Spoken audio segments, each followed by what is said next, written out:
আসসালামু আলাইকুম গাইজ। আজকে আমি আপনাদের সাথে একটা জিনিস শেয়ার করব, সেটা হচ্ছে কাতারের সবচেয়ে বড় মসজিদ, সেই মসজিদটা নিয়ে। এটার ভিতরে এবং বাইরের দিক থেকে এরকম, তা আজকে আমি আপনাদেরকে বলবো। আজকে এটা হচ্ছে তাদের বারিন্দার সাইড। ভিতরে যখন ঢুকি মসজিদের ভিতরে, তখন দেখতে এরকম। এই যে দেখেন চারপাশে এগুলো হচ্ছে জুতা রাখা, যে বক্সগুলো, এই বক্সগুলো হচ্ছে জুতা রাখার জন্য দিছে এরা। এদের এখানে আরো অনেক অনেক আছে, চারপাশে আছে এইভাবে অনেক জুতা রাখার বক্স। এখান দিয়ে হচ্ছে তাদের একটা মাঠ আর কি, মসজিদের যে চারপাশ, এটার চারপাশের স্কোয়ার। এই মসজিদের মাঝখানে যে খোলা মাঠটা, এটা হচ্ছে এটা আর কি। দেখতে অনেকটাই সুন্দর, অনেক রোদ এখানে। এখানে প্রায় সময় অনেক মানুষ হয়। জুমার দিন তো এখানে নামাজ পড়তে গেলে অনেক কষ্ট হয়, অনেকে জায়গা পায় না, এমন অবস্থা হয়। এখন আমরা চলেন ভিতরে যাই। এটা হচ্ছে যে তারা আলাদা একটা রুম করে দিছে, ওইখানে জুতা রাখার ব্যবস্থা এখানেও আছে।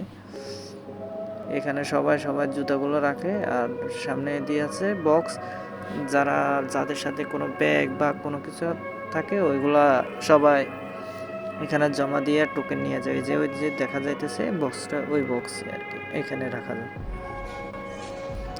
তাদের প্রত্যেকটা ইয়েতে ঝাড়বাতি আছে। এই যে দেখেন ভিতরে যেখানে হুজুরে বয়ান দেয়, এটা হচ্ছে এটা। এই যে মাইক দুইটা দেখতেছে, এখানে হুজুরে দাঁড়ায় এখানে বক্তৃতা দেয় বক্তা হিসাবে, আর এখানে হচ্ছে নামাজ পড়ায়।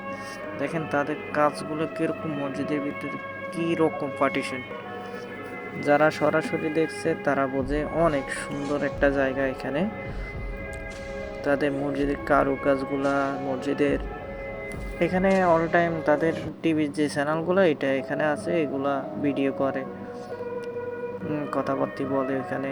ওই যে দেখা যায় ভিডিও ম্যানরা ভিডিও করতেছে, আর দুইজন লোকে একে অপরের সাথে বয়ান করতেছে। আর তাদের এই একটা জিনিস সুন্দর লাগে, তাদের মসজিদে এইভাবে পানি দিয়ে রাখে, যার যা ইচ্ছা সে নিয়ে খাইতে পারে, একটা নেয় দুইটা নেয়, যে যেমনি ভালো লাগে।